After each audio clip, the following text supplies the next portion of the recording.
let's take a look at the albums that Fleetwood Mac has released so far. And it's an interesting group of records because they all kind of sound different depending on who's in the band at any particular time, up to the one most recent at this point, which was called Fleetwood Mac, which was their biggest selling album to date. And it certainly proved that the addition of Stevie Nicks and Lindsey Buckingham could deliver the hits. And they certainly continue to do that. We're now going to look at the 10-year period of the juggernaut of Fleetwood Mac that had Stevie Nicks and Lindsey Buckingham in that group. But you know, there's going to be drama along the way. So you ready to take that ride? Okay then, let's drop the needle.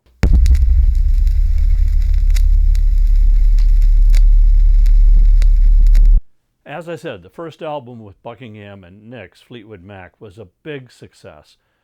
And so in came the money, copious amounts of money, which then led to copious amounts of drugs and alcohol.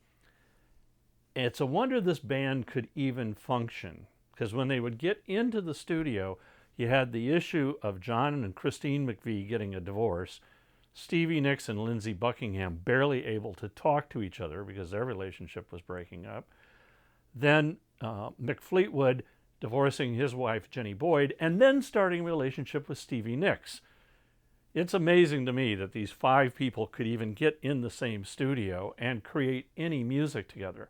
But you know what they do? They take these personal dramas and write songs about them.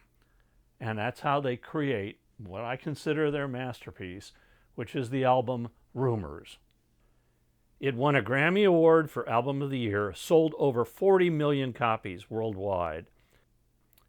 It spawned 5 top 10 singles: Go Your Own Way, Dreams, Don't Stop, You Make Lovin' Fun, and Secondhand News. And also getting massive radio airplay on FM radio at that time were the songs Gold Dust Woman and The Chain. Based on this wild success of the album Rumours, Fleetwood Mac goes out on what becomes a very lucrative world tour. But faced with all the success, Lindsey Buckingham decides that he wants to make a solo career. So he's going to go off and do his own thing. But the rest of the band try to convince him that, probably not a good idea. But Lindsey decides to flex some muscle. And he says the only way he will work with Fleetwood Mac is if they can do something dramatically different from Rumours. He doesn't want to make Rumours 2 and then Rumours 3. He wants the band to go off in a new direction. Well, in order to appease Lindsey and keep him in the band, they agree to this. And so Lindsey, who's been working on songs in his home studio, continues to do so and brings the songs into the studio for the band then to play. To say this album is weird is an understatement. It really sounds more like a bunch of individuals than a cohesive band playing together. You have sweetness from Christine, the ethereal mysticism of Stevie Nicks, the weirdness of Lindsey Buckingham, all on display.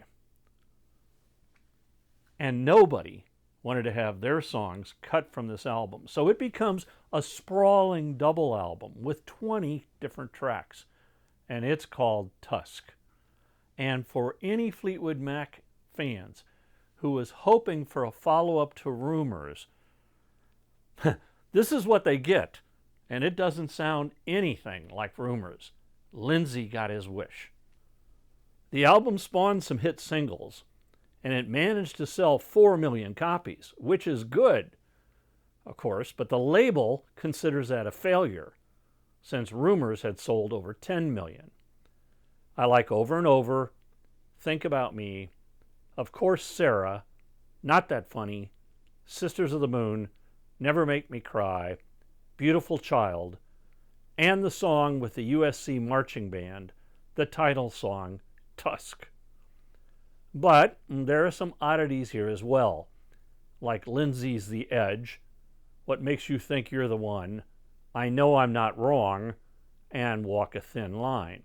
After the release of the album, the band goes on a massive 11-month world tour, which spawns their first live album in 1980, Fleetwood Mac Live. Following the tour, the members needed a break, and so they all kind of much decided to go off and make solo records. Stevie Nicks releases Belladonna, Mick Fleetwood has The Visitor, and Lindsey Buckingham releases Law and Order. But the record label was anxious for a new Fleetwood Mac album, so they were under pressure to come back and record together. And by the time they got back together, Lindsey was being criticized not only by the music press, but also by his fellow band members for the weirdness and failure of Tusk. So the decision is made that the next album will be a return to the sounds that were on Rumours. So Lindsey kind of lost his idea that they would never go back and revisit Rumours. The album is called Mirage, and it's released in 1982. There are a number of singles on this album, include Hold Me, Gypsy, Love in Store, Oh Diane, and Can't Go Back. But when they recorded this album, Stevie was having huge success with her solo album, Belladonna, and Lindsey was jealous, and so tensions in the studio were running very high. Nonetheless, the album hit #1 in the US.